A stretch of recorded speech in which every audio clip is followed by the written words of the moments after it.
Direito processual penal, princípios da ação penal. Continuando os estudos dos princípios específicos da ação penal pública, vamos falar agora do princípio da indisponibilidade, também conhecido como princípio da indesistibilidade. Ele significa, basicamente, que o Ministério Público não pode desistir da ação após a denúncia.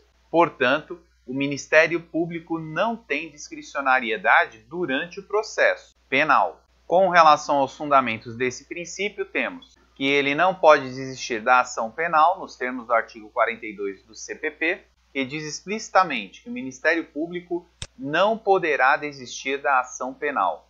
De outra sorte, o Ministério Público também não pode desistir do recurso interposto, nos termos do artigo 576 do CPP, que também diz explicitamente que o Ministério Público não poderá desistir do recurso que haja interposto. E o motivo para isso é simples, é porque o Ministério Público não é obrigado a interpor o recurso.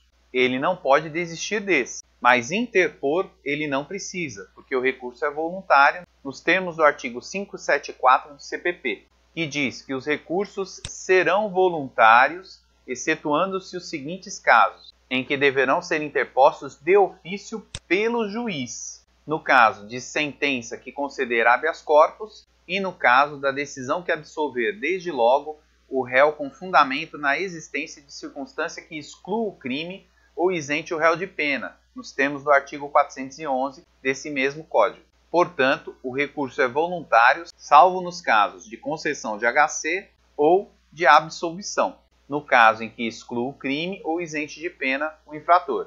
Importante ainda salientar que esses fundamentos para a indesistibilidade da ação penal ou do recurso interposto são derivados do princípio da obrigatoriedade, que já foi estudado anteriormente. Com relação ainda ao momento em que se aplica o princípio da indisponibilidade, esse se dá após a denúncia e durante todo o processo, ressalvadas essas situações acima mencionadas. E somente recordando, no caso do princípio da obrigatoriedade, o momento de aplicação desse princípio se dá anteriormente à denúncia, em regra, sendo dessa forma o princípio da indisponibilidade um complemento ao princípio da obrigatoriedade.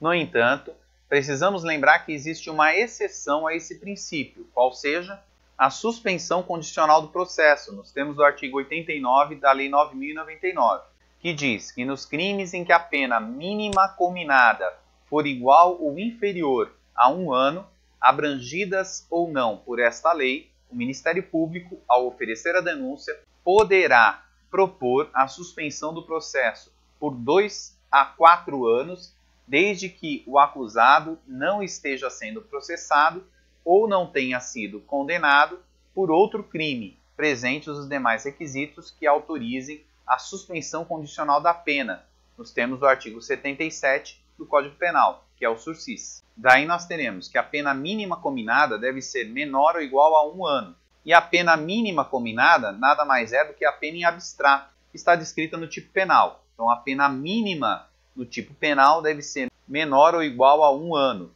Ele não deve estar sendo processado e não deve ter sido condenado. E ainda deve respeitar os requisitos do sursis, nos termos do artigo 77 do CP. E o artigo 77 diz que a execução da pena privativa de liberdade não superior a 2 anos poderá ser suspensa por 2 a 4 anos, desde que o condenado não seja reincidente em crime doloso, a culpabilidade, os antecedentes, a conduta social, a personalidade do agente, bem como os motivos e as circunstâncias autorizem a concessão do benefício, e ainda não seja indicada ou cabível a substituição prevista no artigo 44 desse Código. Portanto, dos requisitos do artigo 77, lembrando que deve ser de até 1 ano a pena em abstrato, ele não poderá ser condenado ou reincidente, ainda deve a culpabilidade, os antecedentes, a conduta social, os motivos e as circunstâncias permitir a concessão do benefício.